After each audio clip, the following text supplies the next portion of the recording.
وہ امور جن سے روزہ مکروہ نہیں ہوتا. بھول چوک سے کھا پی لینا روزے کو توڑتا ہے نہ مکروہ کرتا ہے.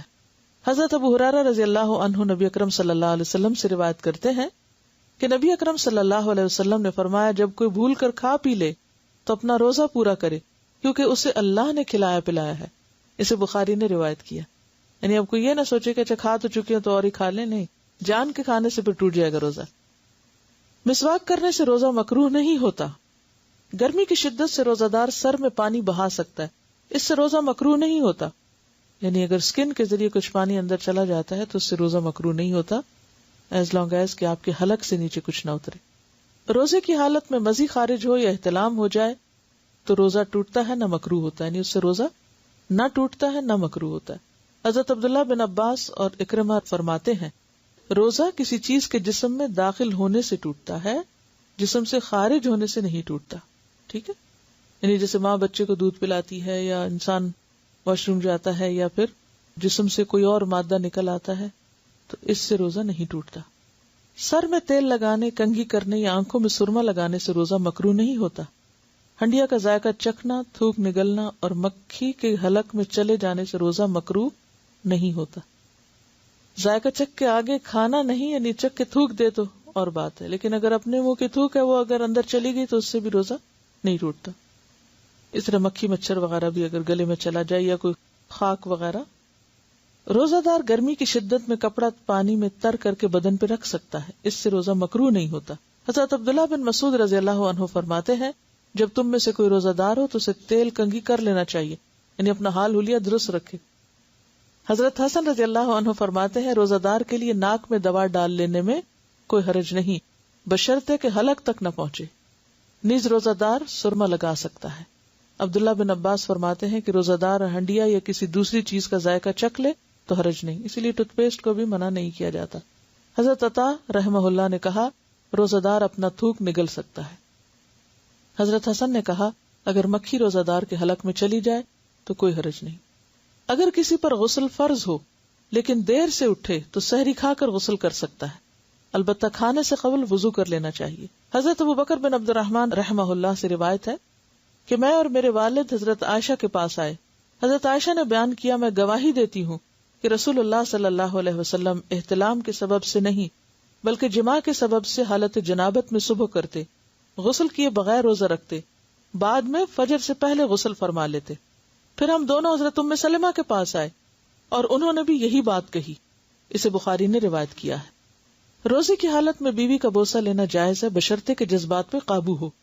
حضرت عمر رضی اللہ تعالیٰ عنہ سے روایت ہے کہ ایک روز میرا جی چاہا اور میں نے روزے کی حالت میں اپنی بیوی کا بوسہ لے لیا. میں نے نبی اکرم صلی اللہ علیہ وسلم کی خدمت میں عرض کیا آج میں نے بڑا غلط کام کیا ہے، روزے کی حالت میں بوسہ لے لیا. رسول اللہ صلی اللہ علیہ وسلم نے فرمایا اچھا بتاؤ اگر تم روزے کی حالت میں کلی کر لو تو پھر؟ میں نے عرض کیا کلی میں کیا حرج ہے؟ نبی کریم صلی اللہ علیہ وسلم نے فرمایا پھر کس چیز میں حرج ہے؟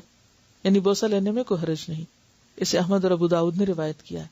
روزے میں پچنے لگوانا جائز ہے. پچنا کیا ہوتا ہے؟ کپنگ، جسم میں سوراخ کر کے چھید کے اس میں سے خون نکالتے ہیں. کپس کو الٹا کر کے وہ باقاعدہ ایک طریقہ علاج ہے. یا پھر ایک جونک ہوتی ہے تو وہ جونک کو مخصوص پوائنٹس پر لگا دیتے ہیں اور وہ وہاں سے خون سک کرتی ہے اور وہ خون سے بھر جاتی ہے بعض اوقات. اسی لیے بعض اوقات لوگ کہتے ہیں نا بلڈ لینا ہے یا دینا ہے تو وہ روزے کی حالت میں لے سکتے ہیں. ڈائبٹیز کے مریض شوگر بھی چیک کر سکتے ہیں. ٹھیک ہے. انجیکشن اگر وٹامنس کا نہیں ہے لگا سکتے ہیں. انہیلر یوز کر سکتے ہیں کیونکہ وہ انہیلر سٹمک میں نہیں جاتا. قضا روزوں کے مسائل. فرض روزے کی قضا آئندہ رمضان سے پہلے کسی وقت بھی ادا کی جا سکتی ہے. یعنی قضا روزے کب رکھیں؟ اگلے رمضان سے پہلے. حضرت عائشہ رضی اللہ تعالی عنہا نے کہا رسول اللہ صلی اللہ علیہ وسلم نے فرمایا ہے کہ جو شخص مر جائے اور اس پر فرض روزے رکھنے باقی ہوں تو اس کا وارث اس کی طرف سے قضا روزے رکھے. اسے بخاری اور مسلم نے روایت کیا. لیکن اگر وارث میں بھی ہمت نہ ہو تو پھر فدیہ دے دیا جائے. نفلی روزے کی قضا ادا کرنی واجب نہیں ہے. یعنی اگر آپ نے نفلی روزہ رکھا اور توڑ دیا تو قضا رکھنا ضروری نہیں. ہاں اگر نظر کا روزہ ہو یا قضا روزہ رکھا اور وہ توڑے تو پھر اس کی قضا ظاہر ہے کہ دینی ہوگی، کیونکہ قضا روزہ جب تک قضا کریں گے نہیں، پورا نہیں کریں گے تو پورا ہی نہیں ہوگا. اگر کسی نے بادل کی وجہ سے روزہ قبل از وقت افطار کر لیا لیکن بعد میں یقین ہو گیا کہ سورج غروب نہیں ہوا تھا، اس صورت میں قضا واجب ہوگی۔ اسی طرح سحری کے وقت کھانا کھا لیا، بعد میں یقین ہو گیا کہ صبح صادق ہو چکی تھی، اس صورت میں بھی قضا واجب ہوگی، کفارہ نہیں۔ یعنی اگر آپ نے لیٹ سحری کھائی اور بعد میں پتا چلا او ہو یہ تو وقت گزر چکا تھا، آپ نے 6:30 کو 5:30 سمجھا، تو اس صورت میں بعد میں پھر آپ اس روزے کی قضا دیں گے۔ سفر میں روزہ رکھنا اور چھوڑنا دونوں درست ہیں۔ حیض اور نفاس والی عورت کو مذکورہ حالت میں روزہ نہیں رکھنا چاہیے۔ حیض یا نفاس ختم ہونے کے بعد روزے کی قضا ادا کرنی ہوگی۔ صرف دودھ پلانے والی حاملہ عورت کو روزہ نہ رکھنے کی رخصت ہے، بعد میں صرف قضا ہوگی۔ یعنی بہرحال انسان جب ایک عبادت نہیں کر رہا ہوتا تو اس کی کمی تو واقع ہو رہی ہوتی، ہاں یہ کمی پوری کہاں سے ہوتی؟ دوسری طرف جس سبب سے وہ روزہ نہیں رکھ رہی، مثلا دودھ پلانے کی وجہ سے، تو وہاں دودھ پلانے کا جو اجر ہے وہ اس کو الگ طور پر مل رہا ہے۔ یعنی اللہ تعالیٰ نے عورتوں کے ساتھ ظلم نہیں کیا، بلکہ ایک جگہ اگر ایک فریضے میں کمی ہو رہی ہے تو دوسرے فریضے کے ادا کرنے کا اجر بھی پا رہی ہے۔ یعنی ویسے تو یہ رخصت کس کے لیے ہے روزہ بعد میں رکھنے کی؟ مسافر کے لیے یا مریض کے لیے، لیکن حاملہ مریض تو نہیں ہوتی، یا دودھ پلانے والی نہ مسافر ہوتی ہے نہ مریض ہوتی ہے، تو ان دونوں کو بھی بعد میں روزے رکھنے کی اجازت ہے۔ یعنی یہ نہیں کر سکتے کہ اگر کوئی عورت حاملہ اور روزے نہیں رکھ رہی یا دودھ پلا رہی اور روزے نہیں رکھ رہی تو وہ روزے رکھے ہی نہ، نہیں، اس کو روزے رکھنے ہوں گے، بعد میں ان کی قضا دینی ہوگی کہ حائضہ روزوں کی قضا تو دے، یعنی حائضہ عورت روزوں کی قضا تو دے لیکن نماز کی قضا نہ دے۔ اسے بخاری نے روایت کیا ہے۔ وجہ کیا ہے؟ کیونکہ نماز ہر مہینے انسان چھوڑتا ہے تو اس میں بار بار ان کو پورا کرنا ایک مشکل کام ہے، لیکن روزہ سال میں ایک بار ہے تو اس کی قضا دی جا سکتی۔ پھر دونوں عبادتوں کی جو کیفیت ہے وہ بھی مختلف ہے، اور ویسے اصل حکمت تو اللہ ہی کو پتا ہے، ہم نہیں جانتے، لیکن ہم تو بظاہر اگر کوئی ایک بات سمجھ میں آتی ہے تو اسے سوچ سکتے ہیں، ورنہ تو اصل کیا ہے؟ اطاعت، اتباع، فرما برداری۔ روزہ رکھ لو، رکھ لیا، کہا چھوڑ دو، چھوڑ دیا، نماز پڑھو، پڑھ لی، چھوڑ دو، چھوڑ دی، قضا کرو، کر لی، نہیں کرو، نہیں کی۔ تو اصل حکم کیا ہے؟ فرما برداری، بات ماننا، کیونکہ کسی کام کے کرنے یا نہ کرنے کی اپنی جگہ ایک اہمیت ہے، لیکن زیادہ اہمیت کس بات کی ہے کہ ہمارا رجحان کس طرف ہے، اللہ کی بات ماننے کی طرف یا نہ ماننے کی طرف۔ دودھ پلانے کا سلسلہ تو 2 سال تک چلتا رہتا ہے، تو ایسے میں کیا پھر عورت 2 سال روزے چھوڑے؟ نہیں، 2 سال کی ضرورت نہیں ہے چھوڑنے کی۔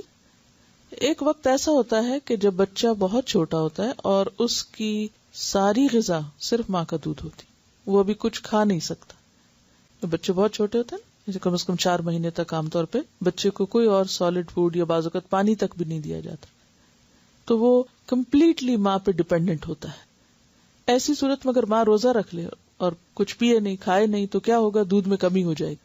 اب اس دودھ کی کمی کا اثر ماں پر تو جو پڑے گا بچے پر زیادہ پڑے، اور بچے کی وہ ایج جو تھی گروئنگ ایج ہوتی، اگر غذا پوری نہ ملے تو وہ ساری زندگی کے لیے سفر کر سکتا ہے۔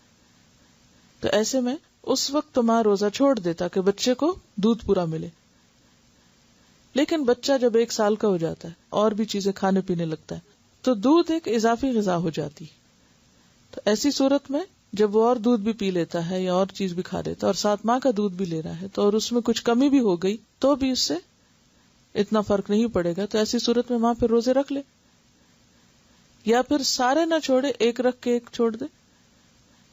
تو یہ انڈیویجولز پر ڈیپینڈ کرتا ہے، اور بعض اوقات بعض مائیں چھوٹے بچوں کے ساتھ بھی روزے رکھتی ہیں اور روزے کے ساتھ بھی ان کے دودھ میں کمی نہیں آتی، ان کی ہمت زیادہ ہوتی، تو اس میں بھی یہ صرف رخصت ہے، حکم نہیں ہے کہ بالکل روزہ نہ رکھے۔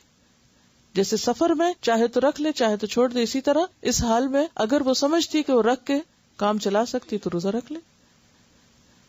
حضرت ابن عباس سے روایت ہے کہ بوڑھے آدمی کو روزہ نہ رکھنے کی رخصت دی گئی ہے، لیکن وہ ہر روزے کے بدلے ایک مسکین کو کھانا کھلائے اور اس پر کوئی قضا نہیں۔ اس حکم کے بارے میں 2 آراء ہیں، ایک تو یہی جو آپ نے یہاں پڑھی کہ 2 وقت کا کھانا، اور دوسری رائے کیا ہے؟ 1 وقت کا کھانا۔ افضل یہی ہے کہ 2 وقت کا انسان کھلا دے تاکہ دوسرے کا بھی کچھ بن جائے۔ ایسے تمام امور جن میں روزے کی رخصت ہے، مثلا بیماری، سفر، بڑھاپا، جہاد، عورت کے معاملے میں حمل، اور دودھ پلانے والی وغیرہ کے ہوتے ہوئے بھی کوئی شوق سے روزہ رکھ لے لیکن بعد میں روزہ نہ نبھا سکے تو روزہ توڑ دینا چاہیے. اس صورت میں صرف قضا ہوگی.